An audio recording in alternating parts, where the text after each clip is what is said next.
ಈಗ ಉದಯ್ ಅವರೇ, ಇಲ್ಲಿ ಇವರು ಒಂದು ವಿಚಾರ ಹೇಳಿದರು ನನಗೆ, ನಾರಾಯಣ ರಂಜೆ ಅವರು ತಪ್ಪಾಗಿದೆ ಎನ್ನುವಂಥ ಸಹಜ, ಅದು ನೀಟ್ ಪರೀಕ್ಷೆದ್ದು. ನನಗೆ ಒಂದು ಮಾತ್ರ ಗೊತ್ತಾಗ್ತಾ ಇಲ್ಲ, ಏನು ಅಂದರೆ ಸರ್ಕಾರದ ಯಾವುದೇ ತಪ್ಪುಗಳಾದ ಒಂದು ಕರೆ ಇದೆ ನೋಡೋಣ ಅದ್ರ ಮೊದಲು. ಹಲೋ ಸರ್, ನಮಸ್ತೆ. ನಮಸ್ಕಾರ. ಮೂವರಿಗೆ ನಮಸ್ಕಾರ ಸರ್. ನಮಸ್ತೆ ಸರ್, ಎಂತ ಗೊತ್ತು ಸರ್, ಹಾಂ 30 ವರ್ಷದ ಮುಂಚಿನ ರಾಜಕೀಯಕ್ಕೆ ಸರ್ ಹಾಂ ಈಗದ ರಾಜಕೀಯ ಪಕ್ಷಕ್ಕೆ ತುಂಬಾ ವ್ಯತ್ಯಾಸ ಇದೆ. ಕಾಂಗ್ರೆಸ್ ಆಗ್ಲಿ, ಯಾವ್ದು ಪಕ್ಷ, ಬಿಜೆಪಿ ಆಗ್ಲಿ, ಯಾವ್ದು ಪಕ್ಷ ಆಗ್ಲಿ. ನಮ್ಮ ಪೂಜಾರಿ ಅವರನ್ನು ಬಡವರ ಬಂಧನ ಯಾವ್ದು ಸೋಲಿಸಿದ್ರು ಜನ ಸೇರಿ, ಅಂತ ವ್ಯಕ್ತಿ ಇನ್ನು ಬರ್ಲಿಕ್ಕಿಲ್ಲ ಕಾಂಗ್ರೆಸ್ ಅಲ್ಲಿ, ನಮ್ಮ ಪಕ್ಷದಲ್ಲಿ. ಸರಿ. ಇನ್ನೊಂದು ಎಂತ ಹೇಳ್ತೇನೆ ಸರ್, ಇವತ್ತು ಮಾತಾಡುವ ಪ್ರಶ್ನೆ ಅಲ್ಲ. ಇಲ್ಲಿ ಫೋರ್ಟ್ ವಾರ್ಡ್ ಅಲ್ಲಿ ಈ ಸಿ ಪ್ಯಾಲೇಸ್ ನಿಂದ ಮೀನುಗಾರಿಕೆ ಬಂದರು ಬರುವ ರೋಡ್ ಅಲ್ಲಿ ಸರಿ ಶಾಲೆ ಮಕ್ಕಳಿಗೆ ಹೋಗ್ಲಿಕ್ಕೆ ಆಗುದಿಲ್ಲ. ಈ ಬಾರ್ನ ಎದುರುಗಡೆ ಉಂಟಲ್ಲ, ಹೌದೌದು, ಜನರು ನಿಂತು ಹೆಂಗಸರು ಬರ್ಲಿಕ್ಕೆ ಆಗುದಿಲ್ಲ, ಹೋಗ್ಲಿಕ್ಕೆ ಆಗುದಿಲ್ಲ, ಸ್ಕೂಲ್ ಟ್ರಿಪ್ ಮಾಡ್ಲಿಕ್ಕೆ ಆಗುದಿಲ್ಲ, ಕೆಲಸದಲ್ಲಿ ಹೋಗುವ ಹೆಂಗಸರು ಬರ್ಲಿಕ್ಕೆ ಆಗುದಿಲ್ಲ. ಸರಿ. ಇದರ ಬಗ್ಗೆ ಇಬ್ಬರು ಸಹ ಒಂದು ಬಂದು ಫೋಟೋ ತೆಗ್ಲಿ, ಅವಾಗ ಗೊತ್ತಾಗ್ತದೆ ಸರ್. ಖಂಡಿತ ಖಂಡಿತ, ನಿಮ್ಮ ಮಾತನ್ನು ನಾವು ಕೇಳಿದ್ದೇವೆ. ಲೈವ್ ಪ್ರೋಗ್ರಾಮ್ ಆದ ಕಾರಣ ವಿಚಾರಗಳು, ಮಾಹಿತಿ ನಮಗೆ ಬಂದಿದೆ. ಆ ಮಾಹಿತಿಯ ಬಗ್ಗೆ ನಾವು ಪರಿಶೀಲಿಸ್ತೇವೆ. ಧನ್ಯವಾದಗಳು ಕರೆ ಮಾಡಿದ್ದಕ್ಕಾಗಿ. ಉದಯ್ ಅವರೇ, ಈಗ ಮಾತಾಡ್ತಾ ಹೋದಾಗ ಇವರು ಹೇಳಿದರು, ಆದರೆ ಪ್ರತಿಯೊಂದು ವಿಚಾರಗಳು ನನಗೆ ಭಾಳ ಆಶ್ಚರ್ಯ ಆಗೋದು ಏನಂದರೆ, ಈಗ ರಾಮ ಮಂದಿರದ ಹಗರಣಗಳ ಬಗ್ಗೆ ಬಿ ಜೆ ಪಿಯಲ್ಲೂ ಹೇಳ್ಕೊಂಡಿಲ್ಲ, ಆಮ್ ಆದ್ಮಿ ಅವರು ಸಮಾಜವಾದಿ ಪಕ್ಷದವರು ಹೇಳಿದರು. ಈಗ ನೀಟ್ ಬಗ್ಗೆನೂ ಬಂದಿರೋದು ಇನ್ನೊಂದು ಮೂಲಗಳಿಂದ. ಹೀಗಿರುವಾಗ ಸಮರ್ಥ ವಿರೋಧ ಪಕ್ಷವಾಗಿ ನೀವು ಹೇಗೆ ಅದನ್ನು ಸಮಸ್ಯೆಗಳನ್ನು ಎತ್ತಿ ತೋರಿಸ್ತೀರಿ ಜನರಿಗೆ? ನೋಡಿ, 11 ವರ್ಷದ ನಂತರ ನೀವು ಹೇಳಿದಾಗೆ 11-12 ವರ್ಷದಲ್ಲಿ ಇಷ್ಟವರೆಗೆ ಯಾರೋ ಒಬ್ಬರ ರಾಜೀನಾಮೆ ಆಗಲಿಲ್ಲ. ಸರಿ. ರಾಜೀನಾಮೆ ಆಗಿದೆ. ನಾವು ನಮ್ಮದಲ್ಲಿ ರಾಜೀನಾಮೆಯ ಒಂದು ಸಿಸ್ಟಮೇ ಇಲ್ಲ ಅಂತ ಹೇಳ್ತಿದ್ರು.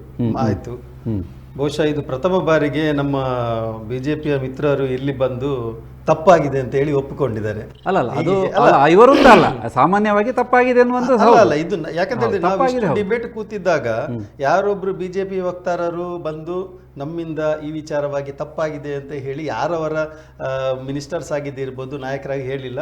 ಬಹುಶಃ ಇವರು ಅರ್ಥ ಮಾಡಿಕೊಂಡಿದ್ದಾರೆ. ಆದ್ರಿಂದ ತಪ್ಪಾಗಿದೆ ಅಂತ ಒಪ್ಪಿಕೊಂಡ ಮೇಲೆ ಮತ್ತೆ ಅದನ್ನು ಮತ್ತೆ ನಾವು ಹೆಚ್ಚು ರೋಸ್ಟ್ ಮಾಡುವಾಗಿಲ್ಲ. ಮತ್ತೆ ನಮಗೆ ಲಾಭ ಆಗಿದೆ ಅಂತ ಹೇಳುವಂತಹ ವಿಚಾರ, ಅದು ಲಾಭ ಆದದ್ದು ಯಾರಿಂದ? ಇವರಿಂದನೇ ನಮಗೆ ಲಾಭ ಆದಿದ್ದಲ್ಲ. ಇವರು ಒಂದು ವೇಳೆ ಏನ್ ಹೇಳ್ತಾರೆ, ಆ ಮಕ್ಕಳು ಪ್ರೊಟೆಸ್ಟ್ಗೆ ಇಳಿಯುವಾಗ ಇವರು ಅದೇ ಟೈಮಿನಲ್ಲಿ ಏನಾದ್ರು ಹುಡುಗರಿಗೆ ಏನಾದ್ರು ತಕ್ಕ ಒಂದು ಪರಿಹಾರ ಕೊಡ್ತಿದ್ರೆ ಈ ಇಷ್ಟು ದೊಡ್ಡ ಮಟ್ಟಿಗೆ ಇಷ್ಟೆಲ್ಲ ವಿಚಾರಗಳು ನಡೀತಾನೆ ಇರಲಿಲ್ಲ. 22 ಮಕ್ಕಳು ಇದರಲ್ಲಿ ಸೂಸೈಡ್ ಮಾಡ್ಕೊಂಡ್ರು. ಇದು ಲೆಕ್ಕಕ್ಕೆ ಇರುವಂತಹ ಸೂಸೈಡ್ಗಳು. ಸರಿ. ಲೆಕ್ಕಕ್ಕೆ ಸಿಗದಂತ ಸೂಸೈಡ್ಗಳು ಎಷ್ಟು ನಡೆದಿದ್ದೋ ಗೊತ್ತಿಲ್ಲ. ಯಾಕಂತ ಹೇಳಿದ್ರೆ 2-3 ಇನ್ಸಿಡೆಂಟ್ಗಳನ್ನು ನಾನು ಕಳೆದ ಬಾರಿ ಕೂಡ ಹೇಳಿದ್ದೆ. ನೀಟ್ ಪರೀಕ್ಷೆಯಲ್ಲಿ ಆ ಹೆಣ್ಣು ಮಗಳು ಸೂಸೈಡ್ ಮಾಡ್ಕೊಂಡದಕ್ಕೆ ಸ್ಟೇಷನ್ ಅವರು ಪ್ರೇಮ ಪ್ರಕರಣ ಅಂತ ಹೇಳಿ ಕೇಸ್ ತಿರುಗಿಸಿ ಬಿಟ್ಟು ಅಂತ ಕೇಸ್ಗಳು ಸುಮಾರು ನಡೆದಿವೆ ಅಂತ ಹೇಳ್ತಾರೆ. ಇದೆ, ಪ್ರೂಫ್ಸ್ ಇದೆ. ಹಾಗಿರುವಾಗ ಒಂದು ವೇಳೆ ಇವರು ಕ್ಲಪ್ತ ಸಮಯದಲ್ಲಿ ಅದಕ್ಕೆ ಕೊಡ್ತಿದ್ರೆ ಆಗ್ತಿತ್ತು. ಇವರದ್ದು ಒಂದು ಮನಸ್ಥಿತಿ ಏನಿತ್ತು ಅಂತ ಹೇಳಿದ್ರೆ, ನಾವು ಆನೆ ನಡೆದದ್ದೇ ದಾರಿ, ನಾವು ಮಾಡಿದ್ದೇ ಸರಿ ಅಂತ ಹೇಳುವಂತಹ ಒಂದು ಮನಸ್ಥಿತಿಯಲ್ಲಿ ಇವರು ಓದಿದ್ರಿಂದ ಇಷ್ಟೆಲ್ಲ ಇವರ ಒಂದು ಏನ್ ಹೇಳ್ತಾರೆ, ಇಷ್ಟೆಲ್ಲ ದೊಡ್ಡ ಮಟ್ಟದಲ್ಲಿ ಡ್ಯಾಮೇಜ್ ಮಾಡಿಕೊಂಡ್ರು. ಒಂದು ಮತ್ತೆ ವಿದ್ಯಾರ್ಥಿಗಳು ಚಳವಳಿಗೆ ಇಳಿದಾಗ ಅವರ ಮೇಲೆ ಹಲವಾರು ಆಪಾದನೆಗಳನ್ನು ಹಾಕಿದ್ರು. ಇವರಿಗೆ ಪಾಕಿಸ್ತಾನದಿಂದ ದುಡ್ಡು ಬರ್ತಾ ಉಂಟು, ಚೈನಾದಿಂದ ದುಡ್ಡು ಬರ್ತಾ ಉಂಟು, ಬೇರೆ ಬೇರೆ ಕಡೆಗಿಂದ ದುಡ್ಡು ಬರ್ತಾ ಉಂಟು, ಅವರೆಲ್ಲ ಆಂಟಿ ನ್ಯಾಷನಲಿಸ್ಟು ಹಾಗೆ ಹೀಗೆ ಅಂತೆಲ್ಲ ಸುಮಾರೆಲ್ಲ ಅವರ ಮೇಲೆ ಅಪವಾದಗಳನ್ನೆಲ್ಲ ಹಾಕಿದ್ರು ಅವಾಗ ಆ ಸಮಯದಲ್ಲಿ. ಮತ್ತೆ ಇದು ತೀವ್ರತೆ ಹೋದ ಮೇಲೆ ಇವರಿಗೆ ಉಪಾಯ ಇಲ್ಲದೆ ರಾಜೀನಾಮೆಯನ್ನು ಕೊಡಬೇಕಾಯ್ತು. ಸೊ ಇವರು ಏನೇ ಬೇಕಾದ್ರೆ ಸಮಜಾಯಿಷಿ ಕೊಡ್ಲಿ, ಇದು ಈ ಮಟ್ಟಿಗೆ ಬಂದಿದೆ. ಸೊ ಒಂದು ಹಂತದಲ್ಲಿ ನಾವು ಏನು ಹೇಳಬೇಕು ಅಂತ ಹೇಳಿದ್ರೆ, ಇವರು ಏನೋ ಈಗ ಹೇಳ್ತಾರೆ ಯುವ ಜನತೆ ನಮ್ಮ ಜೊತೆ ಇದ್ದಾರೆ ಅಂತ ಹೇಳಿ ಇವರು ಹೇಳ್ಬೋದು. ಬಟ್ ಆದ್ರೆ ಮೇಲ್ಮಟ್ಟಕ್ಕೆ ನೋಡ್ಲಿಕ್ಕೆ ಹೋದ್ರೆ ಯುವ ಜನತೆಯಲ್ಲಿ ದೊಡ್ಡ ಮಟ್ಟದ ಆಕ್ರೋಶ ಹೀಗಿದೆ. ಈಗಿನ ಜನರೇಷನ್ ಏನಿದೆ ನೋಡಿ, ಜೆನ್ಜಿ ಅಂತ ನಾವು ಹೇಳ್ತೇವೆ, ಅಥವಾ ಅದಕ್ಕಿಂತ ಹಿಂದಿನ ಜನರೇಷನ್ ಏನಿದೆ ನೋಡಿ, ಇವರಿಗೆ ಇವಾಗ ಏನಾಗಿದೆ ಅಂತ ಹೇಳಿದ್ರೆ, ಈಗ ನೋಡಿ, ಇವಾಗ ಕಳೆದ 14 ವರ್ಷದಿಂದ ಅದರ ನಂತರ 2 ಜನರೇಷನ್ ಬಂದಿದೆ ಇವಾಗ. ಸೊ ಈ 2 ಜನರೇಷನ್ಗಳು ಇವರ ಐಡಿಯಾಲಜಿಗಳನ್ನು ಇವಾಗ ಒಪ್ಪುತ್ತಾ ಇಲ್ಲ. ದೇ ವಾಂಟ್ ಸಮಥಿಂಗ್ ಡಿಫರೆಂಟ್, ಹೊಸದಾಗಿ ಬೇಕಾಗ್ತದೆ. ಸೊ ಆ ಹೊಸ ಏನು ಅವರ ರಿಕ್ವೈರ್ಮೆಂಟ್ಗಳಿಗೆ ಬಹುಶಃ ಇವಾಗ ರಾಹುಲ್ ಗಾಂಧೀಜಿಯವರು ಅವರಿಗೆ ಸಮರ್ಪಕವಾಗಿ ಒಂದು ಸ್ಪಂದನೆಯನ್ನು ಕೊಡ್ತಿದ್ದಾರೆ. ಮೊನ್ನೆ ನಡೆದಿದ್ದಂಥ ಜೆನ್ಸಿ ಹೋರಾಟದ ಒಂದೊಂದೇ ಏನು ಹೇಳ್ತಾರೆ, ಸರ್ಕಾರ ಅವರ ಮೇಲೆ ಹಲವಾರು ಅಪವಾದಗಳನ್ನು ಹಾಕ್ತಿದೆ, ಕೇಸ್ಗಳನ್ನು ಹಾಕ್ತಿದೆ. ಆದರೆ ಸ್ಟೂಡೆಂಟ್ಗಳ ಪರವಾಗಿ ಇವಾಗ ರಾಹುಲ್ ಗಾಂಧೀಜಿಯವರು ನಿಂತಿದ್ದಾರೆ. ಅವರು ಮಾತ್ರ ಅಲ್ಲ, ಬೇರೆ ಬೇರೆ ಪಕ್ಷಗಳು ನಿಂತಿವೆ. ಇದರಲ್ಲಿ ಈಗ ಪ್ರಾಬ್ಲಮ್ ಏನಾಗ್ತಿದೆ ಅಂತ ಹೇಳಿದರೆ, ಯಾರಾದರೂ ಸರ್ಕಾರದ ವಿರುದ್ಧ ಹೋದರೆ ಅವರು ಆಂಟಿ ನ್ಯಾಷನಲ್ ಕೇಳುವ ಇವ್ರ ಹತ್ರ ಕೇಳುವ. ಮಾತಾಡಿದ್ರೆ ಇಲ್ಲ ಇಲ್ಲ ಉದಯ್ ಅವರು ನೀವು ಹೇಳಿದ ಮಾತು ಮೊದಲು ಹೇಳಿದ್ರೆ ಆ ವಿಚಾರ ಕೇಳ್ತೇನೆ. ಒಂದು ಕರೆ ನೋಡೋಣ ಸರ್, ಆಮೇಲೆ ಮಾತಾಡೋ. ಹಲೋ ನಮಸ್ತೆ. ನಮಸ್ಕಾರ. ನಮ್ಮ ದೇಶದ ವಿಚಾರ ನೋಡುವಾಗ ಕಾಂಗ್ರೆಸ್ ಯಾವತ್ತು ಒಂದು ಕುಟುಂಬದ ಬಗ್ಗೆ ಮಾತ್ರ ಯೋಚನೆ ಮಾಡ್ತದೆ, ಬಿಜೆಪಿ ಯಾವತ್ತು ಒಂದು ದೇಶದ ಬಗ್ಗೆ ಯೋಚನೆ ಮಾಡುತ್ತೆ. ಆ ನೈತಿಕತೆಯಿಂದಾಗಿ ಈ ಒಂದು ರಾಜೀನಾಮೆಯು ಬಂತು. ಮತ್ತೆ ಇನ್ನು ಮುಂದುವರಿದ ಭಾಗವಾಗಿ ಇನ್ನು ಇವರು ತಿದ್ದುಕೊಳ್ಬೇಕು. ಏನಪ್ಪಾ ಅಂದ್ರೆ, ಇವರು ಮಹಿಳೆಯರಾಗಿರ್ಬಹುದು, ಕೂಲಿ ಕಾರ್ಮಿಕರಾಗಿರ್ಬಹುದು, ವಿದ್ಯಾರ್ಥಿಗಳು, ಯಂಗ್ ಜನರೇಷನ್ ಬಗ್ಗೆ ಇನ್ನು ಸ್ವಲ್ಪ ಸೂಕ್ಷ್ಮವಾಗಿ ಅವಲೋಕನ ಮಾಡಬೇಕು. ಅದು ಎರಡು ಪಕ್ಷಕ್ಕೂ ಅನ್ವಯಿಸ್ತದೆ. ಯಾಕಂದ್ರೆ ಈಗಿನ ಜನರೇಷನ್ ಅನ್ನು ಇವರು ಯಾರು ಅಗ್ರವಾಗಿ ನೋಡುವಾಗಿಲ್ಲ, ಮತ್ತೆ ಯಾರನ್ನು ಮಂಗ ಮಾಡುವಾಗಿಲ್ಲ. ಮತ್ತೆ ನೀವು ಭ್ರಷ್ಟಾಚಾರದ ಬಗ್ಗೆ ಮಾತಾಡುದಾದ್ರೆ, ಇಲ್ಲಿಂದ ನೀವು ಮುಖ್ಯಮಂತ್ರಿ ಅವರು ಡೆಲ್ಲಿಗೆ ಹೋಗಿ ವಿದ್ಯಾರ್ಥಿಗಳಿಗೆ ನ್ಯಾಯ ಕೇಳಲಿಕ್ಕೆ ಹೋಗಿದ್ದಾರೆ. ಓಕೆ, ಸರಿ, ಓಕೆ. ಇಲ್ಲಿ ಬಿಡದಿಯಲ್ಲಿ ರೈತರಿಗೆ ನ್ಯಾಯ ದೊರಕಿಸಿಕೊಟ್ಟಿದ್ದಾರಾ? ಇಲ್ಲ. ಇಲ್ಲಿ ರಾಜ್ಯ ಇದೆ ಅಲ್ಲ, ರಾಜ್ಯದಲ್ಲಿ ಒಂದು KS ಎಕ್ಸಾಮ್ಗಳು ನಡೀತು, ಲಪಡಗಳು ನಡೀತು, ಭ್ರಷ್ಟಾಚಾರಗಳು, ಲಂಚ ಗುಳಿತನ, ಭ್ರಷ್ಟಾಚಾರದಲ್ಲಿ ಮುಳುಗಿ ಹೋಗಿದೆ.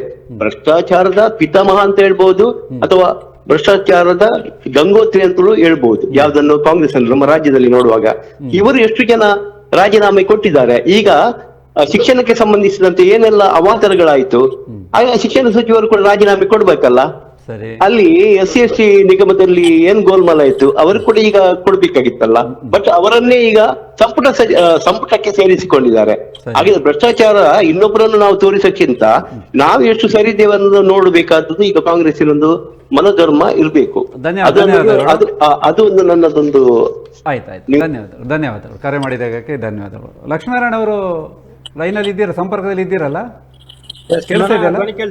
ಕೇಳಿಸ್ತಾ ಇದೆ. ಲಕ್ಷ್ಮೀನಾರಾಯಣ, ಈಗ ಕೇಂದ್ರ ಸರ್ಕಾರದ ವಿಚಾರಗಳನ್ನೇ ನಾವು ಮಾತಾಡ್ತಾ ಇದ್ದೇವೆ. ಬಹಳಷ್ಟು ಸಮಸ್ಯೆಗಳು ಈಗ 1-3 ತಿಂಗಳಲ್ಲಿ ಬರ್ತಾ ಇದೆ. ಸಮಸ್ಯೆಗಳನ್ನು ನಿಭಾಯಿಸುವಲ್ಲಿ ಕೇಂದ್ರ ಎಲ್ಲಿ ಎಡವುತ್ತಿದೆ ಅಂತ ನಿಮಗೆ ಅನಿಸ್ತಾ ಇದೆ, ಕೇಂದ್ರದಲ್ಲಿರುವ ಪಕ್ಷ? ಸರ್, ಇವತ್ತು ಒಂದು ವಿಚಾರವನ್ನು ನಾನೀಗ ಆಗಾಗಲೇ ಹೇಳಿದೆ. ಕೇಂದ್ರದಲ್ಲಿ ಭಾರತೀಯ ಜನತಾ ಪಕ್ಷ 2014ರಿಂದ ಅಧಿಕಾರದಲ್ಲಿದೆ ಇವತ್ತು. ಆದ್ರೆ ಬಹಳಷ್ಟು ರಾಷ್ಟ್ರೀಯ ವಿಚಾರಧಾರೆಗಳನ್ನ ಇವತ್ತು ಅನುಷ್ಠಾನ ಮಾಡ್ಲಿಕ್ಕೆ ಬಹಳಷ್ಟು ಒಂದು ಕೆಲಸವನ್ನ ಮಾಡಿದೆ. ಅದು ಕಾಶ್ಮೀರದಿಂದ ಹಿಡಿದು ಕನ್ಯಾಕುಮಾರಿಯವರೆಗೆ 370ನೇ ನಿಮ್ಮ ಈ ಒಂದು ಏನು ಮುಸ್ಲಿಂ ಮಹಿಳೆಯರಿಗೆ ತಲಾಖಿನ ಒಂದು ವ್ಯವಸ್ಥೆ ಏನಿದೆ ಅಲ್ಲಿಯವರೆಗೂ ಯಾವುದೇ ಒಂದು ವಿಚಾರದಲ್ಲಿ ಅದು ರಾಷ್ಟ್ರೀಯತೆಯನ್ನು ಬಿಂಬಿಸುವಂತ ಕೆಲಸ.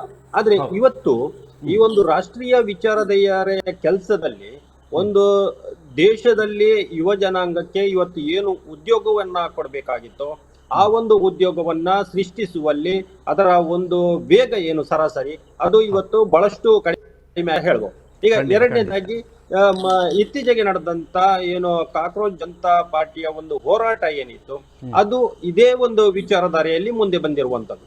ಇದೀಗ ಕೇವಲ ಏನು ಶಿಕ್ಷಣ ಸಚಿವರಾಗಿರುವಂತಹ ಪ್ರಧಾನ್ ಅವರು ಕೇವಲ ಒಂದು ರೀತಿಯಲ್ಲಿ ನೆಪ ಮಾತ್ರ ಅವರು ಇವತ್ತು ರಾಜೀನಾಮೆಗೆ ಹೋರಾಟಕ್ಕೆ ಒಂದು ಬಲ ತುಂಬಿರುವಂತದ್ದು. ಆದ್ರೆ ಇವತ್ತು ವಿದ್ಯಾರ್ಥಿ ಸಮುದಾಯವನ್ನ ಒಟ್ಟು ವಿದ್ಯಾರ್ಥಿ ಸಮುದಾಯಕ್ಕೆ ಕೇಂದ್ರದ ಒಂದು ಸರ್ಕಾರದಿಂದ ಯಾವ ರೀತಿಯ ಪ್ರಾಶಸ್ತ್ಯಗಳು ಸಿಗ್ತಾ ಇಲ್ಲ ಅನ್ನತಕ್ಕಂಥದ್ದನ್ನ ಪಟ್ಟಿ ಮಾಡುವಂತ ಕೆಲಸಗಳು ಇವತ್ತು ನಡೀತಾ ಇದೆ. ಒಂದನೇದಾಗಿ ಉದ್ಯೋಗ ಇರ್ಬೋದು, ಎರಡನೇದಾಗಿ ಶಿಕ್ಷಣದಲ್ಲಿ ಯಾವ ವ್ಯವಸ್ಥೆಗಳು ಬೇಕೋ ಅದು ಸಿಗ್ತಾ ಇಲ್ಲ ಅನ್ನುವಂಥದ್ದು. ಈ ಒಂದು ರೀತಿಯಲ್ಲಿ ಏನು ವಿಚಾರಧಾರೆಗಳಿದೆ ಆಯಾಯ ವಿಚಾರಧಾರೆಗಳು ಈಗ ಎಲ್ಲಾ ಒಂದು 100% ಏನು ಶಿಕ್ಷಣ ವ್ಯವಸ್ಥೆಯ ಬಗ್ಗೆ ಇಲ್ಲಿಯ ಜನಜಿ ನೇರವಾಗಿ ಕಾಕ್ರೋಚ್ ಜನತಾ ಪಾರ್ಟಿಯಲ್ಲಿ ಭಾಗಿಯಾಗಿದೆ ಅನ್ನುವಂಥ ಒಂದೇ ರೀತಿಯ ಮನಸ್ಥಿತಿ ಉಳ್ಳುವಂತಹ ಒಂದು ಯುವಕರ ತಂಡ, ಯುವಕರ ಗುಂಪು ಈ ಒಂದು ವಿಚಾರಧಾರೆಯನ್ನ ಎತ್ತಿ ಅದನ್ನ ಏನು ಸೈಲೆಂಟ್ ವೋಟರ್ಸ್ ಗಳಿದ್ದಾರೆ, ಅದೇ ರೀತಿ ಯಾವುದೇ ಪಕ್ಷಕ್ಕೂ ಸೇರದೇ ಇರುವಂತಹ ಯುವ ಜನಾಂಗ ಏನಿದೆ ಅದನ್ನ ಸೂಕ್ಷ್ಮವಾಗಿ ಅವಲೋಕಿಸಿದೆ. ಹಾಗಾಗಿ ವಿಚಾರಧಾರೆಯಲ್ಲಿ ಅಲ್ಲಿ ಹೋದವರು ಮಾತ್ರ, ಪ್ರತಿಭಟನೆಯಲ್ಲಿ ಭಾಗವಹಿಸಿದವರು ಮಾತ್ರ ಕಾಕ್ರೋಚ್ ಜನತಾ ಪಾರ್ಟಿಯ ಬೆಂಬಲಿಗರು ಹೇಳುವಾಗಿಲ್ಲ. ಆದ್ರೆ ಆ ವಿಚಾರಧಾರೆಯನ್ನ ಸಮರ್ಥಿಸಿಕೊಳ್ಳುವಂತ ಯುವ ಸಮಾಜ ಏನಿದೆ ಅದು ಅವರ ಹಿಂದೆ ಹೋಗುವಂತ ಎಲ್ಲಾ ಒಂದು ಅವಕಾಶಗಳಿದೆ. ಆದ್ರೆ ಒಂದು ರೀತಿಯಲ್ಲಿ ಇವತ್ತು ನಾವು ಗಮನಿಸಬೇಕು, ಒಂದು ರೀತಿಯಲ್ಲಿ ನಾವು ಇವತ್ತು ಗಮನಿಸಬೇಕು, ಕೇಂದ್ರ ಸರ್ಕಾರ ಏನಿದೆ ಶಿಕ್ಷಣ ವ್ಯವಸ್ಥೆ ನೀಟ್ ವಿಚಾರದಲ್ಲಿ ಸ್ವಲ್ಪ ಮಟ್ಟಿಗೆ ತಡವಾದ ನಿರ್ಧಾರವನ್ನ ತಗೊಂಡಿದೆ ಅನ್ನುವಂತ ವಿಚಾರ ಎಲ್ಲಾ ಕಡೆಯಿಂದಲೂ ಕೇಳಿ ಬರ್ತಿದೆ. ತಕ್ಷಣಕ್ಕೆ ಅದರ ಬಗ್ಗೆ ಏನಾದ್ರೂ ಕ್ರಮ ಕೈಗೊಳ್ತಿದ್ರೆ ಇವತ್ತು ಶಿಕ್ಷಣ ವ್ಯವಸ್ಥೆಯಲ್ಲಿ ಯುವ ಜನಾಂಗ ಇಷ್ಟು ದೊಡ್ಡ ಮಟ್ಟದ ಹೋರಾಟಕ್ಕೆ ಇಳಿತಿರ್ಲಿಲ್ಲ ಅನ್ನೋ ಮಾತುಗಳು ಕೂಡ ಕೇಳಿ ಬರ್ತಾ ಇದೆ. ಪ್ರಕಾಶ್ ಸರಿ, ನೀವೊಂದು ಹೇಳಿದ ವಿಚಾರ ಹೌದು. ಯಾಕಂದರೆ ನಾವು ರಂಜೆ ಅವರ ಜೊತೆ ಮಾತಾಡುವಾಗ, ನಾರಾಯಣ ಅವರ ರಂಜೆ ಜೊತೆ ಮಾತಾಡುವಾಗ ಒಂದು 22 ಲಕ್ಷ ವಿದ್ಯಾರ್ಥಿಗಳು ಭಾಗವಹಿಸಿದ್ದಾರೆ, ಅವರ ಕುಟುಂಬದವರು ಇದ್ದಾರೆ, ಅಷ್ಟೊಂದು ಸಾಧಾರಣ 80 ಲಕ್ಷದ ಲೆಕ್ಕಾಚಾರ ಮಾಡಿದರು. ಅದು ಮಾತ್ರ ಅಲ್ಲ, ಸಂಪೂರ್ಣ ಒಂದು ಯುವ ಸಮೂಹಕ್ಕೆ ಒಂದಷ್ಟು ಏನು ಡಿಸ್ಟರ್ಬೆನ್ಸ್ ಅಂತ ಏನು ಹೇಳ್ತಾರೆ ಅಲ್ಲ, ಒಂದು ಗೊಂದಲ ಉಂಟಾಗಿದೆ, ಒಂದು ರೀತಿಯ ನೋವು ಉಂಟಾಗಿದೆ ಅಂತ. ಒಂದು ರೀತಿ ನೀವು ಹೇಳುವಾಗ ನನಗೆ ಒಂದು ವಿಚಾರ ನೆನಪಾಯಿತು. ನಮ್ಮಲ್ಲಿ ಪದವೀಧರ ನಿರುದ್ಯೋಗಿ ಪ್ರಕಾಶ್ ಸರ್, ಇದರಲ್ಲಿ ಇನ್ನೊಂದಿದೆ. ಒಂದು ರೀತಿಯಲ್ಲಿ ಕಾಂಗ್ರೆಸ್ ಜನತಾ ಪಾರ್ಟಿ ಕೇವಲ ಸಾಮಾಜಿಕ ಜಾಲತಾಣದಲ್ಲಿ ತನ್ನ ಒಂದು ಏನು ಲೈಕ್ಸ್ ಗಳು ಇರಬಹುದು, ತನ್ನ ಫಾಲೋವರ್ಸ್ ಗಳನ್ನ ಏರಿಸಿದ ಮಾತ್ರಕ್ಕೆ ಅವರು 22ರಿಂದ 1 ಕೋಟಿ ಜನ ಅವರ ಹಿಂದೆ ಇದ್ದಾರೆ ಅಂತ ಅರ್ಥ ಅಲ್ಲ. ಆದ್ರೆ ಅಲ್ಲಿ ಒಂದು ವಿಚಾರಧಾರೆಯನ್ನ ಎನಿಸಬೇಕು. ಅವರು ಊಟಕ್ಕೆ ಏನು ಪಾಯಿಂಟ್ ಗಳನ್ನ, ಯಾವ ವಿಚಾರಧಾರೆಗಳನ್ನ ಎತ್ತಿದ್ದಾರೆ ಅದನ್ನ ನಾವು ಬೆಂಬಲಿಸ್ತೇವೆ ಅನ್ನತಕ್ಕಂಥ ವಿಚಾರ ಹೇಳಿದ್ದಾರೆ ಅವರು. ಎಲ್ಲಿ ನಾವು ಭಾರತೀಯ ಜನತಾ ಪಾರ್ಟಿಯನ್ನ ಏನು ಮಾಡ್ತೇವೆ ಅಥವಾ ಕಾಂಗ್ರೆಸ್ ಅನ್ನ ಬೆಂಬಲಿಸ ಅಂತ ವಿಚಾರ ಅಲ್ಲ. ಅವರಿಗೆ ಬೇಕಾಗಿರುವಂತದ್ದು ಏನು, ನಮ್ಗೆ ಶಿಕ್ಷಣದಲ್ಲಿ ಅನ್ಯಾಯ ಆಗಿದೆ, ನಮಗೆ ಭಯ ಆಗಿದೆ, ಅದನ್ನ ವಿರೋಧಿಸ್ತೇವೆ ಅಂತ. ಆದ್ರೆ ಈ ವಿಚಾರಧಾರೆ ಇನ್ನು 2028ರ ಒಂದು ಚುನಾವಣೆ ಹೊತ್ತಿಗೆ ಇರ್ಬೇಕನ್ನತಕ್ಕಂಥದ್ದು ಏನಿಲ್ಲ. ಅದರ ನಡುವೆ ಕೇಂದ್ರ ಸರ್ಕಾರ ತನ್ನ ನಿಲುವಿನಲ್ಲಿ ಬದಲಾವಣೆ ಮಾಡಿ ಯುವ ಜನಾಂಗಕ್ಕೆ ಬೇಕಾದಂತ ಸಾಮರ್ಥ್ಯ, ಶಿಕ್ಷಣ ಸಾಮರ್ಥ್ಯ, ಯಾವುದೇ ಬೇಕಾದಂತ ಅವರ ಸೌಲಭ್ಯಗಳನ್ನ ಕೊಟ್ಟಲ್ಲಿ ಈ ಅವರ ಒಂದು ಆಲೋಚನೆ, ವಿಚಾರಧಾರೆಗಳು ಖಂಡಿತವಾಗಿ ಬದಲಾಗುವಂತ ಸಾಧ್ಯತೆ ಇದೆ. ಅದು 100ಕ್ಕೆ 100 ಅಲ್ಲದಿದ್ರೂ ಕೂಡ ಕೆಲವೊಂದು ವಿಚಾರಧಾರೆಗಳನ್ನ ಅವರು ಅಸ್ತಿತ್ವಕ್ಕೆ ತಂದೆ ಆದಲ್ಲಿ ಅವರ ಒಂದು ಏನು ಮನೋಭಿಲಾಷೆಗಳಿದ್ದಾವೆ, ಅವರ ಏನು ಬೇಡಿಕೆಗಳಿದ್ದಾವೆ, ಅದನ್ನ ಕೇಂದ್ರ ಸರ್ಕಾರ ಅನುಷ್ಠಾನ ಮಾಡಿದಲ್ಲಿ ಮತ್ತಷ್ಟು ಬದಲಾವಣೆ ಆಗ್ಬೋದು. ಈ ಒಂದು ವಿಚಾರಧಾರೆಗಳು ಇನ್ನೂ 10 ವರ್ಷ ಮುಂದುವರೆದ ಯಾವುದೇ ಒಂದು ರೀತಿಯಲ್ಲಿ ಸತ್ಯಾಂಶ ಇಲ್ಲ. ಸರಿ ನಾರಾಯಣ, ಇವ್ರ ಜೊತೆ ನಾನು ಮಾತಾಡ್ತೀನಿ. ನಾನು ನಮ್ಮ ನಾರಾಯಣ ರಂಜೆ ಜೊತೆ ಮಾತಾಡ್ತೇನೆ. ಸರ್, ಒಂದು ವಿಚಾರ ಅವ್ರು ಹೇಳಿದ್ದು, ಈಗ ನಮ್ಮ ದೇಶದಲ್ಲಿ 29% ಒಂದು ಲೆಕ್ಕಾಚಾರದಲ್ಲಿ ಗ್ರ್ಯಾಜುಯೇಟ್ ಆದವರು ಹುಡುಗರು ನಿರುದ್ಯೋಗಿಗಳಾಗಿದ್ದಾರೆ ಅಂತ ಒಂದು ಇದು ಹೇಳ್ತದೆ. ಮತ್ತು ಯುವತಿಯರು ಗ್ರ್ಯಾಜುಯೇಟ್ಸ್ ಅರೌಂಡ್ 36.9% ಹೇಳಿದ್ನ ಉದ್ಯೋಗಗಳು ಸಿಗ್ತಾ ಇಲ್ಲ ಅಂತ. ಅದ್ರ ಜೊತೆಗೆ ನಮ್ಮ ಇವರು ಉದಯಾಚಾರ್ಯ ಒಂದು ವಿಚಾರ ಹೇಳಿದರು, ನಿಮ್ಮಲ್ಲಿ ಒಂದು ಪ್ರತಿ ಬಾರಿ ಮಾತಾಡಿದ ಕೂಡಲೇ ಬೇರೆ ದೇಶಗಳ ಹೆಸರುಗಳನ್ನು ಹೇಳ್ತೀರಿ, ಆಮೇಲೆ ಅಲ್ಲಿಂದ ಫಂಡ್ ಬಂದಿದೆ ಅಂತ ಹೇಳ್ತೀರಿ. ಎಷ್ಟು ಸಮಯ ಅಂತ ಹೀಗೆ ಹೇಳ್ಕೊಂಡು ಕೂತ್ಕೊಳ್ಬೋದು ಸರ್? ಸನ್ಮಾನ್ಯ ಎಲ್ ಎನ್ ರಾವ್ರವರು, ಲಕ್ಷ್ಮೀನಾರಾಯಣ ರಾವ್ ಬಹಳ ಅರ್ಥಪೂರ್ಣವಾಗಿ ಮಾತಾಡಿದ್ದಾರೆ. ಈ ದೇಶದಲ್ಲಿ ಇರುವಂಥ ವಸ್ತುಸ್ಥಿತಿಯನ್ನು ಬಿಚ್ಚಿಟ್ಟಿದ್ದಾರೆ. ಹಾಗಂತೇಳಿ ಭಾರತೀಯ ಜನತಾ ಪಾರ್ಟಿ ನೇತೃತ್ವದ NDA ಸರ್ಕಾರ ಯಾವತ್ತೂ ಕೂಡ ಕೈ ಚೆಲ್ಲಿ ಕೂತಿಲ್ಲ. ಸರಿ, ಯಾವ ಯುವಕರಿಗೆ ಎಲ್ಲೆಲ್ಲಿ ಅವಕಾಶಗಳಾಗಬೇಕು ಅನ್ನೋ ಕಾರಣಕ್ಕೋಸ್ಕರ ಇವತ್ತು ಇನ್ಫ್ರಾಸ್ಟ್ರಕ್ಚರ್ ಡೆವಲಪ್ಮೆಂಟ್ನಲ್ಲಿರ್ಬೋದು, ಇವತ್ತು AI ತಂತ್ರಜ್ಞಾನ ಇದೆ. ಮಕ್ಕಳು ಒಂದು ರೀತಿಯ ಬದಲಾವಣೆ ಯುಗಾಂತರ ಆಗುವಂಥ ಸಂದರ್ಭದಲ್ಲಿ ಅವರಿಗೆ ಅವಕಾಶಗಳನ್ನು ತೆರೆದಿಡುವಂಥ ಕೆಲಸ ಕಾರ್ಯಗಳಾಗುತ್ತೆ. IT ಉದ್ಯಮದಲ್ಲಿ ಯಾವ ENC ಇರ್ಬೋದು ಅಥವಾ ಸಿವಿಲ್ ಇರ್ಬೋದು, ಆ ರೀತಿಯ ಬದಲಾವಣೆ ಹಾದಿಗಳು ನೀವು ಕಳೆದ 2014ರ ನಂತರದ ದಿನಗಳನ್ನು ಒಮ್ಮೆ ಆಲೋಚನೆ ಮಾಡಿ. ಎಷ್ಟು ರೈಲ್ವೆ ಸ್ಟೇಷನ್ಗಳು ಅಪ್ಗ್ರೇಡ್ಗಳಾಗಿದೆ, ಎಷ್ಟು ವಿಮಾನ ನಿಲ್ದಾಣಗಳು ಬದಲಾವಣೆಗಳಾಗಿದೆ, ಎಷ್ಟು ಎಂಜಿನಿಯರ್ಸ್ಗಳು, ಡಾಕ್ಟರ್ಸ್ ಎಲ್ಲೆಲ್ಲಿ ಕೆಲಸವನ್ನು ಪಡ್ಕೊಂಡಿದ್ದಾರೆ, ಎಷ್ಟು ಉದ್ಯೋಗಗಳು ಅವಕಾಶಗಳಾಗಿದೆ, ಎಷ್ಟು ರಸ್ತೆಗಳ ವೇಗವನ್ನು ಪಡ್ಕೊಂಡಿದೆ. ಇವತ್ತು ಚತುಷ್ಪಥ ಇರ್ಬೋದು, ಫ್ಲೈಓವರ್ಗಳಿರ್ಬೋದು. ನಮ್ಮ ದಕ್ಷಿಣ ಕನ್ನಡ ಜಿಲ್ಲೆಯನ್ನು ಕಂಡಾಗ ಕೂಡ 2014ರ ನಂತರ ಬದಲಾವಣೆ ಮತ್ತು 2020ರ ಬದಲಾವಣೆಯನ್ನು ಒಮ್ಮೆ ಆಲೋಚನೆ ಮಾಡಿದಾಗ ಯಾವ ರೀತಿಯ ಇನ್ಫ್ರಾಸ್ಟ್ರಕ್ಚರ್ ಡೆವಲಪ್ಮೆಂಟ್ ಆಗಿದೆ ಅನ್ನೋದನ್ನ ಸಾರ್ವಜನಿಕರು ಮಾತಾಡಿಕೊಳ್ತಾರೆ. ಮತ್ತು ಅದರಲ್ಲಿ ಉದ್ಯೋಗ ಸೃಷ್ಟಿಯಾಗುವುದು ಅನ್ನೋದು ಸತ್ಯ ಇದೆ. ಉದ್ಯೋಗ ಸೃಷ್ಟಿಯಾಗದೇ ಇರ್ತಿದ್ರೆ ಇಷ್ಟು ಜನರಿಗೆ ಇಷ್ಟು ಕಾಲಾವಕಾಶದಲ್ಲಿ ಒಂದೊಂದು ರೀತಿಯ ಉದ್ಯೋಗಗಳ ಅವಕಾಶಗಳಾಗಿದೆ. ಹಾಗಂತೇಳಿ ಪ್ರೊಫೆಷನಲ್ ಕೋರ್ಸ್ಗಳನ್ನೇ ನಾವು ಒಂದು ಕಡೆ ಇಟ್ಟುಕೊಂಡಿರುವುದಲ್ಲ. ಉಳಿದಂತೆ ಗ್ರಾಜ್ಯುಯೇಟ್ಸ್ಗಳಿರ್ಬೋದು, ಅವರಿಗೆ ಕೂಡ ಸಮಾನ ಮನಸ್ಕರ ರೀತಿಯಲ್ಲಿ ಇವತ್ತು ಪ್ರಧಾನಮಂತ್ರಿಗಳ ಫಂಡ್ ಮುಖಾಂತರ ಸಿಗುವಂಥ ವಿವಿಧ ಕಾರ್ಯಕ್ರಮಗಳು, ಸ್ವನಿಧಿ ಇರ್ಬೋದು ಅಥವಾ ಎಂಪ್ಲಾಯ್ಮೆಂಟ್ ಇರ್ಬೋದು, ಉಳಿದ ರೀತಿಯಂಥ ಸಹಾಯಗಳು. ಇವತ್ತು ವಿಶ್ವಕರ್ಮ ಯೋಜನೆ ಮುಖಾಂತರ ಯಾವ ಸಮುದಾಯದಲ್ಲಿ ಇವತ್ತಿನವರೆಗೆ ಕಷ್ಟ ಕಾರ್ಪಣ್ಯಗಳಿತ್ತು ಅವರಿಗೆ ಮೂಲಭೂತ ಸೌಕರ್ಯಗಳನ್ನು ಕೊಡುವ ಮುಖಾಂತರ ಕೇವಲ ಸಣ್ಣ ಬಡ್ಡಿಯ ರೂಪದಲ್ಲಿ ಸುಮಾರು 1.5 ಲಕ್ಷ ವಾಪಸ್ 28 ತಿಂಗಳಲ್ಲಿ ಮತ್ತೆ 3 ಲಕ್ಷ ಕೊಡುವಂಥ ವ್ಯವಸ್ಥೆಗಳು ಯಾವುದೇ ಸರ್ಕಾರ ಆಲೋಚನೆ ಮಾಡಲಿಲ್ಲ. ಇದು ಅನುಷ್ಠಾನ ಆಗಿರತಕ್ಕಂಥ ಕಾರ್ಯಗಳು. ಅದನ್ನು ನಾವು ದೂರದೃಷ್ಟಿಯಲ್ಲಿ ಇಟ್ಟುಕೊಂಡು ಮುಂದಿನ ಈಗಲೇ ಉಲ್ಲೇಖ ಮಾಡಿದರು. ಒಂದು ತಕ್ಷಣಕ್ಕೆ ಏನಾಗಿದೆ, ಇನ್ನು 2028ರವರೆಗೆ 2 ವರ್ಷಗಳ ಕಾಲಘಟ್ಟ ಇದೆ, ನಾವು ಎಲ್ಲಿ ಎಡವಿದ್ದೇವೆ ಅದನ್ನು ಸರಿಪಡಿಸಿಕೊಳ್ಳುವಂಥ ಕೆಲಸವನ್ನು ಪಾರ್ಟಿ ಒಂದು ರಾಜಕೀಯ ಪಾರ್ಟಿಯಾಗಿ, ಒಂದು ರಾಷ್ಟ್ರೀಯ ಪಾರ್ಟಿಯಾಗಿ ಯಾವತ್ತೂ ಕೂಡ ತಳಮಟ್ಟದಲ್ಲಿ ಚಿಂತನೆ ಮಾಡುತ್ತೆ. ಒಂದು ಮಂಡಲ ಮಟ್ಟದಲ್ಲಿ, ಒಂದು ಸ್ಥಾನೀಯ ವಿಧಾನಸಭಾ ಕ್ಷೇತ್ರದಲ್ಲಿ ಕೂಡ ಅದನ್ನು ಚಿಂತನೆ ಮಾಡಿಕೊಂಡೇ ರಾಜಕಾರಣ ಮಾಡಿಕೊಂಡು ಬಂದಿರುವಂಥ ಪಾರ್ಟಿ ಬಿಜೆಪಿ. ಆದ್ದರಿಂದ ಇವರು ಹೇಳಿರುವಂಥ ವಿಚಾರಗಳು ನಾನು ಅದನ್ನು ಉಲ್ಲೇಖನೆ ಮಾಡಬೇಕು. ಈಗಾಗಲೇ ಸಾರ್ವಜನಿಕ ಅಭಿಪ್ರಾಯ ಇದೆ, ಹೊರಗಿನ ಫಂಡಿಂಗ್ ಆಗಿದೆ, ಹೊರಗಿನ ರೀತಿಯಲ್ಲಿ ಯಾವುದೋ ಸಂಸ್ಥೆಗಳಿಗೆ ಫಂಡಿಂಗ್ ಆಗಿದೆ, ಅದನ್ನು ಉಪಯೋಗಿಸುವಂಥ ಕೆಲಸವನ್ನು ಈ ರೀತಿಯ ಏನು CJP ನಾಯಕರಿರ್ಬೋದು, ಅವರನ್ನು ಬಳಕೆ ಮಾಡುವವರನ್ನು ಬಳಕೆ ಮಾಡಿಕೊಂಡು ಅವರಿಗೆ ಹಣ ಸಂದಾಯ ಮಾಡುವಂಥ ಕೆಲಸವನ್ನು ಮಾಡಿದ್ದಾರೆ. ಅದು ಮಾಡಿರುವಂಥದ್ದು ತಪ್ಪಿದೆ. ಅದಕ್ಕೋಸ್ಕರ ಕಾನೂನು ತರಬೇಕು ಅಂತ ಕೇಂದ್ರ ಸರ್ಕಾರ ವ್ಯವಸ್ಥೆಯನ್ನು ಹೋದಾಗ ಇದನ್ನು ವಿರೋಧಿಸುವಂಥ ಕೆಲಸವನ್ನು ಈ ವ್ಯವಸ್ಥೆಗಳು ಮಾಡ್ತಾ ಬಂದಿದೆ. ಇಂಟರ್ನ್ಯಾಷನಲ್ ಫಂಡಿಂಗ್ ಯಾವತ್ತೂ ಕೂಡ ನಮ್ಮ ದೇಶವನ್ನು ಒಗ್ಗಟ್ಟು ಮಾಡಲಿಕ್ಕೆ ಬರುವುದಲ್ಲ, ನಮ್ಮ ದೇಶವನ್ನು ಒಡೆಯಲಿಕ್ಕೆ ಮತ್ತು ನಮ್ಮ ದೇಶದಲ್ಲಿ ದುಷ್ಕೃತ್ಯವನ್ನು ಮಾಡಲಿಕ್ಕೆ ಅಂತಲೇ ಇಂಟರ್ನ್ಯಾಷನಲ್ ಫಂಡಿಂಗ್ ಆಗುವುದು. ಅದರಿಂದ ಬಂದಿರುವಂಥದ್ದು ಭಯೋತ್ಪಾದಕ ಕೃತ್ಯಕ್ಕೆ ಬಳಕೆ ಆಗಿದೆ ಅಂತ ಕೇಳಿದರೆ 100ಕ್ಕೆ 100 ಬಳಕೆ ಆಗಿರ್ಬೋದು. ಆಗದೇ ಇರ್ತಿದ್ರೆ ಈ ರೀತಿಯ ಪಹಲ್ಗಾಮ್ ಘಟನೆಗಳಿರ್ಬೋದು ಅಥವಾ ಬೇರೆ ಬೇರೆ ಡೆಲ್ಲಿಯಲ್ಲಾದಂಥ ಭಯೋತ್ಪಾದಕ ಕೃತ್ಯಗಳಿರ್ಬೋದು ಅಥವಾ ಬಾಂಬ್ ಬ್ಲಾಸ್ಟ್ಗಳಿರ್ಬೋದು, ಅದರ ಹಿಂದೆ ಇರತಕ್ಕಂಥ ಕೈವಾಡಗಳು ಯಾರದವರಿಗೆ ಫಂಡಿಂಗ್ ಮಾಡಿದ್ದಾರೆ, ಇದು ಸಹಜ ಇದೆ. ಈಗ ಅದು ಆಗುವುದಿಲ್ಲ. ಒಂದಷ್ಟು ರಕ್ಷಣಾ ವ್ಯವಸ್ಥೆಯಲ್ಲಿ ನಾವು ಒಂದು ಎತ್ತರದ ಮಟ್ಟದಲ್ಲಿದ್ದೇವೆ, ಒಂದು ಹೈಯರ್ ಎಂಡಲ್ಲಿ ಇರೋದ್ರಿಂದ ಇನ್ನು ಸಾರ್ವಜನಿಕ ವ್ಯವಸ್ಥೆಯಲ್ಲಿ ಸಾರ್ವಜನಿಕರನ್ನ ಗೊಂದಲಕ್ಕೆ ಮಾಡಿ ಸರ್ಕಾರದ ವಿರುದ್ಧ ದಂಗೆ ಹೇಳುವಂಥ ಪರಿಸ್ಥಿತಿ ನಿರ್ಮಾಣ ಆಗಬೇಕು ಅಂತ ಇವರು ಹೊರಟಿರೋದ್ರಿಂದ ಅವರಿಗೆ ಫಂಡಿಂಗ್ ಮಾಡುವಂಥ ಕೆಲಸವನ್ನು ಈ ಸಂಸ್ಥೆಗಳು ಮಾಡಲಿಕ್ಕೆ ಶುರು ಮಾಡಿದೆ. ಅದನ್ನು ಹತ್ತಿಕ್ಕಬೇಕಾದ್ರೆ ಎಲ್ಲೆಲ್ಲ ಫಂಡಿಂಗ್ ಆಗುವುದು ಅನ್ನೋದನ್ನು ಕೇಂದ್ರ ಗೃಹ ಇಲಾಖೆ ಈಗಲೇ ಪಟ್ಟಿ ಮಾಡಿದೆ ಮತ್ತು 100ಕ್ಕೆ 100 ಯಾರೆಲ್ಲ ಅದಕ್ಕೆ ಫಂಡಿಂಗ್ ಮಾಡಿ ಅದರ ವ್ಯವಸ್ಥೆಯಲ್ಲಿ ತೊಡಗಿಸ್ಕೊಂಡಿದ್ದಾರೆ ವಿದ್ಯಾರ್ಥಿಗಳನ್ನು ಬಿಟ್ಟು ಅವರ ಮೇಲೆ ಆ್ಯಕ್ಷನ್ಗಳು 100ಕ್ಕೆ 100 ಆಗುತ್ತೆ. ಮುಂದಿನ ದಿನಮಾನಗಳು ನೋಡಿ, ಯಾರೆಲ್ಲ ಜಂತರ್ ಮಂತರಲ್ಲಿ ನ್ಯಾಯಯುತವಾದಂಥ ಹೋರಾಟ ಮಾಡಿದ್ದಾರೆ ಅವರಿಗೆ ತೊಂದರೆ ಇಲ್ಲ. ನ್ಯಾಯದ ವಿರುದ್ಧ ಒಂದು ರೀತಿಯ ಹಿಂಸಾಕಾರ್ಯ ಮಾಡಿ ಅವಕಾಶವನ್ನು ದುರುಪಯೋಗ ಮಾಡಿಕೊಂಡು ಅದರ ಜೊತೆ ಕಾಂಗ್ರೆಸ್ನಂಥ ಒಂದು ಮನಸ್ಥಿತಿಯನ್ನು ತಂದಿಟ್ಟುಕೊಂಡು ಇಲ್ಲಿ ಇವರನ್ನ ಒಂದು ರೀತಿಯ ಗಂಭೀರ ವ್ಯವಸ್ಥೆ ಕರ್ಕೊಂಡು ಹೋಗುವಂಥ ಎಲ್ಲಿವರೆಗೆ ಅಂದರೆ ನಿಮಗೆ ಸೋಷಿಯಲ್ ಮೀಡಿಯಾಗಳಲ್ಲಿ ಹರಿದಾಡಿದೆ. 1/24 ಏನು ಪ್ರತಿಭಟನೆ ಆಗಿತ್ತಾ, ಎಷ್ಟು ಹೆಣಗಳು ಬೀಳಬೇಕು ಅನ್ನೋಂಥ ಪ್ರಶ್ನೆಯನ್ನು ಅದೇ ಸಂಘಟನೆಯವರು ವಾಟ್ಸಪ್ ಚಾಟ್ಸ್ಗಳಲ್ಲಿ ಮಾತಾಡ್ತಾರೆ ಅಂತ ಹೇಳಿದರೆ ಅವರ ಮನಸ್ಥಿತಿ ಹೇಗಿರುವುದು ಅಂತ ಆಲೋಚನೆ ಮಾಡಿ. ಅದರಿಂದ ಈ ರೀತಿಯ ಮನಸ್ಥಿತಿಯಿಂದ ಬದಲಾಗಬೇಕು ಅನ್ನೋಂಥದ್ದು ಅಪೇಕ್ಷೆ ಇರುವಂಥ ಪ್ರಧಾನಿಗಳು. ಅದಕ್ಕೋಸ್ಕರ ಪ್ರಧಾನಿ ಹೇಳಿರುವಂಥದ್ದು, ಯಾವ ಮಕ್ಕಳು ತಪ್ಪು ಮಾಡಿದರೆ ನನ್ನಲ್ಲಿ ಕ್ಷಮೆ ಇದೆ. ಯಾತಕ್ಕೋಸ್ಕರ ಅಂದರೆ ದೇಶಕ್ಕೋಸ್ಕರ ನಾವು ದುಡಿಯುವಾಗ ಸಂಘಟಿತ ವ್ಯವಸ್ಥೆಯಲ್ಲಿ ಜೋಡಬೇಕು.